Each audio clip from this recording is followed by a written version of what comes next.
সুপ্রিয় শিক্ষার্থী বন্ধুরা, টিবিসি মাই স্টাডি ইউটিউব চ্যানেলে তোমাদের সকলকে স্বাগত জানিয়ে আজকে একটি গুরুত্বপূর্ণ প্রশ্নের উত্তর নিয়ে আলোচনা করব। যারা তোমরা দ্বাদশ শ্রেণীতে পড়াশোনা করছো, তো তোমাদের উচ্চ মাধ্যমিক পরীক্ষা শুরু হতে যাচ্ছে ফেব্রুয়ারি মাসের 24 তারিখ থেকে। তো তোমাদের বাংলা বিষয়ের যে গুরুত্বপূর্ণ প্রশ্নটা তোমাদেরকে শিখতেই হবে এবার এই ফাইনাল পরীক্ষার জন্য, সেই প্রশ্নটা হচ্ছে উপন্যাস থেকে, অর্থাৎ বাংলা সাহিত্যের ইতিহাস উপন্যাস থেকে।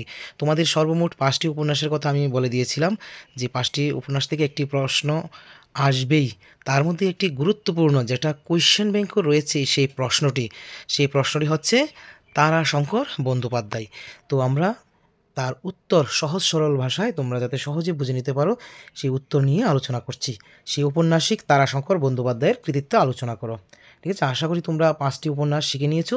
তার মধ্যে মোস্ট ইম্পর্টেন্ট যেমন শরৎচন্দ্র উপন্যাস, তারাশঙ্কর বন্দ্যোপাধ্যায় উপন্যাস, তারপরে বঙ্কিমচন্দ্র চট্টোপাধ্যায়ের উপন্যাস রয়েছে, এছাড়াও আরও রয়েছে বিভূতিভূষণ মানিক বন্দ্যোপাধ্যায়। তো এগুলি অবশ্যই শিখবে। তো উত্তর সহকারে আমি সেই আলোচনা করছি, তোমরা প্রথম থেকে শেষ পর্যন্ত অবশ্যই দেখতে থাকবে এবং উত্তরটা ভালো করে শিখে রাখার চেষ্টা করবে, পরীক্ষাতে আসার সম্ভাবনা রয়েছে। দেখো, সেই তারাশঙ্কর বন্দ্যোপাধ্যায়। বাংলা উপন্যাস সাহিত্যে তারাশঙ্কর বন্দ্যোপাধ্যায়ের অবদান অপরিসীম। রবীন্দ্রোত্তর যুগে যে 3জন আমরা ঔপন্যাসিকের নাম পাই, তার মধ্যে অন্যতম একজন হচ্ছেন সেই তারাশঙ্কর বন্দ্যোপাধ্যায়। রবীন্দ্রোত্তর যুগ মানে রবীন্দ্র পরবর্তী যুগের 3জনের মধ্যে একজন অন্যতম হচ্ছেন তারাশঙ্কর বন্দ্যোপাধ্যায়। ঠিক আছে, এটা মনে রাখবে। তো এই বাংলার এই মহান কথা সাহিত্যিক আজীবন সাহিত্য রচনা করে গেছেন। তিনি তার উপন্যাসে কিরূপ প্রকৃতির উপন্যাসের লেখালেখি করতেন বা কীরকম ঘটনা তিনি তুলে ধরতেন, তিনি তার উপন্যাসে ডুম প্রকৃতির, বেদে, বাউরি শ্রেণীর, নিম্ন শ্রেণীর মানুষদের জীবনচিত্র উনি পাঠকের সম্মুখে উন্মোচিত করেছেন। তাতে সত্যিই আমাদের মনে বিস্ময়ের অনুভূতি সৃষ্টি করে। মানে যতগুলি চরিত্রের মানুষ রয়েছেন খুবই নিম্ন শ্রেণীর মানুষ, ডুম প্রকৃতির, বেদে, বাউরিয়ারা নিম্ন শ্রেণীর অংশের মানুষ, ও তাদের অসহায়ের কথা তিনি তার উপন্যাস সাহিত্যে তুলে ধরেন। এই হচ্ছে রবীন্দ্র পরবর্তী যুগের অন্যতম একজন ঔপন্যাসিক তারাশঙ্কর বন্দ্যোপাধ্যায়। তারপরে তোমরা এই প্রথম পয়েন্টের শেষে জন্মের একটা পয়েন্ট দিয়ে তোমরা সেটা লিখে ফেলবে। 1898 খ্রিস্টাব্দের 24শে জুলাই তারাশঙ্কর বন্দ্যোপাধ্যায় বীরভূমের লাভপুর গ্রামে জন্মগ্রহণ করেন। ওনার বাবার নাম হচ্ছে হরিদাস বন্দ্যোপাধ্যায় এবং মায়ের নাম হচ্ছে প্রভাবতী দেবী। তো কোনো অসুবিধা হবে না, আমি কিভাবে লিখতে হয় পূর্বে আলোচনা করেছি। শরৎচন্দ্র উপন্যাসের যে আলোচনাটা রয়েছে বলে দিয়েছি, যে প্রথম ভূমিকা লিখবে, তারপরে জন্ম, তারপরে উপন্যাসের শ্রেণীবিভাগ, এইভাবে তারপর কয়েকটা উপন্যাসের নাম, শেষে কৃতিত্ব তুলে ধরবে। এইভাবে পয়েন্ট ধরে ধরে তোমরা উত্তরটা সম্পূর্ণ করার চেষ্টা করবে, তাহলে মনে থাকবে। তো গাইড বুকে বিভিন্ন রকমভাবে উত্তরগুলি দেওয়া আছে, তো তোমাদের সুবিধার জন্য এইভাবে পয়েন্ট দিয়ে দিয়ে আমি তৈরি করেছি। আশা করি বুঝতে পেরেছো। এবারে থার্ড পয়েন্টটা মানে লিখবি কি, উপন্যাসের শ্রেণীবিভাগ। তারাশঙ্কর বন্দ্যোপাধ্যায় যে উপন্যাসগুলি রচনা করেছেন, তার উপন্যাসগুলিকে তিনি 3টি পর্বে ভাগ করেছেন। তো প্রথম পর্ব, দ্বিতীয়, তৃতীয় পর্ব। তো প্রথম পর্বে কয়েকটি উপন্যাসের নাম তোমরা লিখে রাখবে বা লিখবে। ঠিক আছে, এখানে উল্লেখযোগ্য উপন্যাসগুলি প্রথম পর্বের চৈতালি ঘূর্ণি 1928, রায়কমল 1936, পাষাণপুরী 1933 প্রভৃতি। ঠিক আছে, তো এগুলি ভালো করে শিখে রাখবে। হুবহু যদি এইভাবে দিতে পারো তাহলে কিন্তু ভালো নাম্বার পাবে, 4, 4.5 পেয়ে যাবে 5 থেকে, 5-এর 5ও পেয়ে যেতে পারো সবগুলি উত্তর যদি ভালো করে লিখো। এই উপন্যাসের শ্রেণীবিভাগ এগুলি লেখার জন্য তোমরা পাবে 2 নম্বর, তারপরে বাকি যে ভূমিকা কিংবা কৃতিত্ব তুলে ধরবে তার জন্য নম্বর পাবে 3। এইভাবে সর্বমোট 5 নম্বর থাকবে, বা মানে 5-এর জন্য তোমরা সিলেক্ট হবে।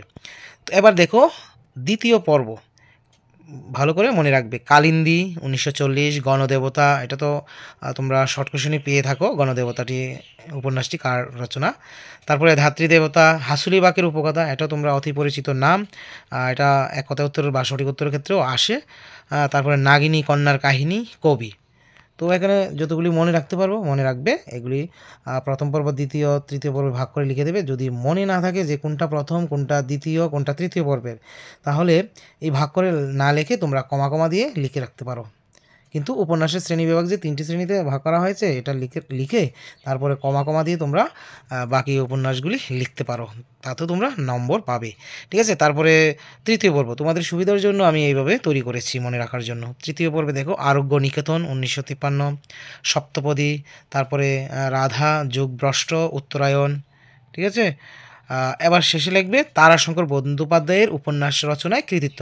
তিনি কতটুকু অবদান রেখেছেন, তিনি যে ডুম বেদে বাউরির অন্তজ শ্রেণীর মানুষদের কথা লিখেন সেই ব্যাপারে তিনি কতটুক কৃতিত্ব স্থাপন করেছেন ১ নম্বর দিয়ে লেখা দেখো। তারাশঙ্কর বন্দ্যোপাধ্যায়ের প্রথম পর্বের উপন্যাসগুলি খুব বেশি বড় না হলেও এদের মধ্যে বাস্তব জীবনের নানা সমস্যা অতি সুন্দর ও সহজ সরলভাবে ব্যক্ত করা হয়েছে। তাহলে আমরা প্রথমটা থেকে কি জানতে পারলাম, যে তিনি বাস্তব জীবনের নানা সমস্যার কথা তুলে ধরেন। এই পয়েন্টটা মনে রাখবে, তারপরে বাকিগুলি কথা মনে থাকবে। তারপরে ২ নম্বর যাচ্ছি, তারাশঙ্কর বন্দ্যোপাধ্যায়ের নাট্য প্রতিভার যথার্থ পরিচয় দ্বিতীয় পর্বের উপন্যাসগুলিতে আমরা পাই। যে দ্বিতীয় পর্বের উপন্যাসগুলি কি, গণদেবতা, দাত্রী, হাসুলিবাকের উপকথা, এগুলির মধ্যে আমরা নাট্য প্রতিভার যথার্থ আমরা পরিচয় পাই। এইসব উপন্যাসে কিরূপ প্রকৃতি লিখেন, রাঢ় অঞ্চলের অন্তজ শ্রেণীর মানুষদের জীবন ও তাদের সমস্যার কথা তুলে ধরেন। নিম্ন এবং অসহায় শ্রেণীর মানুষদের কথা তিনি এই দ্বিতীয় পর্বের যতগুলি উপন্যাস রয়েছে তাদের কথাই তিনি তুলে ধরেন এই উপন্যাসগুলির মধ্যে, বা তুলে ধরেছেন। প্রবীণ ও নবীনদের মধ্যে যে সংঘর্ষ, সামাজিক সংকট, এটার মধ্যে যে দ্বন্দ্ব রয়েছে প্রভৃতি আলোচনা রয়েছে সেই কালিন্দী বলো, গণদেবতা, রাত্রি, হাসুলিবাকের উপকথা, নাগিনী কন্যার কাহিনী, কবি, এগুলির মধ্যে রয়েছে। তো এই পর্বের হাসুলিবাকের উপকথা উপন্যাসটি হলো একটি শ্রেষ্ঠ আঞ্চলিক উপন্যাস। আঞ্চলিক উপন্যাস মানে বিভিন্ন গ্রামের অঞ্চলভেদে যে উপন্যাসগুলি তৈরি করা হয় সেগুলিকে বলা হয় আঞ্চলিক উপন্যাস। তো আশা করি বুঝতে পেরেছো যে তিনি তার উপন্যাস রচনায় কোন কোন ক্ষেত্রে দক্ষতা রেখেছেন। প্রথম পয়েন্টে আমরা জানলাম যে তিনি বাস্তব জীবনের সমস্যার কথা তুলে ধরেছেন। তারপরে দ্বিতীয় পয়েন্টে আমরা জানতে পারলাম দ্বিতীয় পর্বের যে উপন্যাসগুলি রয়েছে সেগুলি রাঢ় অঞ্চলের অন্তত শ্রেণীর মানুষদের কথা তুলে ধরেছেন। আবার প্রবীণ ও নবীনদের মধ্যে যে সংঘর্ষ কোনো কাজ নিয়ে সেটা তুলে ধরেছেন। সামাজিকের যে সংকট দেখা দিয়েছে এবং তাতে নিয়ে যে দ্বন্দ্ব তৈরি হয় সেটা নিয়ে আলোচনা করেছেন। উদাহরণস্বরূপ একটি হাসুলিবাকের উপকথার কথাও তুলে ধরেছেন। এবার তৃতীয় পর্বে যাচ্ছি। তার তৃতীয় পর্বের উপন্যাসগুলির মধ্যে শ্রেষ্ঠ উপন্যাস হলো আরোগ্য নিকেতন। উপরে দেখতে পাচ্ছ যে প্রথম ১৯৫৩ সালে রচনা করেছে সে আরোগ্য নিকেতন। মৃত্যুর হিমশতল স্পর্শ অনুভব সহ জীবন ও মৃত্যুর সহাবস্থানের এক অসাধারণ অভিজ্ঞতা এই উপন্যাসে অতি নিপুণভাবে তিনি বর্ণনা করেছেন। যে মৃত্যুর যে একটা হিমশীতল স্পর্শ অনুভব, মারা যাওয়ার পর যে একটা অনুভূতি, জীবন এবং মৃত্যুর মধ্যে যে একটা সহাবস্থান, এই একটা যে অভিজ্ঞতা ওনার মধ্যে হয়েছে, সেই অভিজ্ঞতা যারা যে সমস্ত পাঠকরা সেই আরোগ্য নিকেতন এই উপন্যাসটি পড়েছেন অবশ্যই বুঝতে পারবে যে জীবন আর মৃত্যুর মধ্যে যে খেলা, যে অসাধারণ একটা অনুভূতি, স্পর্শ, এটা অবশ্যই বুঝতে পারবেন এই উপন্যাসটি পড়লে। তো এটাই তিনি বলতে চেয়েছেন যে জীবন এবং মৃত্যুর মধ্যে সহাবস্থানের মধ্যে যে একটা অসাধারণ অভিজ্ঞতা হয়েছে তা আমরা আরোগ্য নিকেতন উপন্যাসটি পড়লে বুঝতে পারবো। তো আশা করি বুঝতে পেরেছো যে তিনি কী ধরনের উপন্যাস রচনায় দক্ষতা রেখেছেন এই পাঠক সমাজে। তারপরে শেষে নিয়ম অনুযায়ী বলবে যে সুতরাং পরিশেষে আমরা বলতে পারি যে দেশকালের পটভূমিতে যে ব্যক্তি উপন্যাসের মধ্যে আমরা দেখতে পাই বা আশা করতে পারি তা হলো তারাশঙ্কর উপন্যাসের মধ্যেই রয়েছে।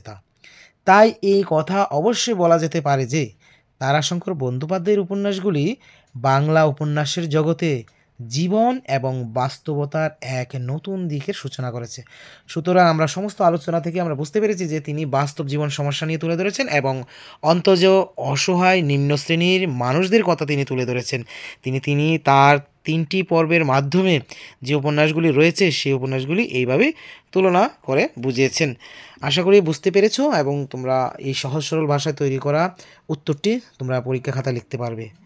ঠিক আছে, প্রথম ভূমিকা, তারপরে জন্ম, তারপর উপন্যাসের শ্রেণীবিভাগ, কয়েকটা উপন্যাসের নাম তুলে ধরবে, তারপরে ওনার কৃতিত্ব তুলে ধরবে। শেষ, এতটুকুই তো। আর পরিশ্রম কি? তো আশা করি তোমরা 5টা উপন্যাসই ভালো করে পড়তে পারবে, তার মধ্যে ইম্পর্টেন্ট বলে দিলাম। এছাড়া আরও রয়েছে কাব্য, সেগুলিও পরবর্তী সময়ে আলোচনা করব। তবে একদিন কোয়েশ্চেন ব্যাংকটা নিয়ে আলোচনা করব উত্তর সহকারে। তোমরা পাশে থাকবে, সাথে থাকবে এবং এই ভিডিওটি সকল বন্ধুদের সঙ্গে শেয়ার করে দেবে। আর যদি ভালো লাগে একটি লাইক, একটি কমেন্ট করবে অবশ্যই, এবং আরও কী চাও সেটাও বলবে। তো তোমাদের সকলের পরীক্ষা ভালো হোক, শুভ হোক, এটাই কামনা করে সবসময় টিবিসি মাই স্টাডি এবং শিক্ষার্থী বন্ধুদের পাশে সদা সর্বদাই রয়েছে। Always by the side of the students. Thank you.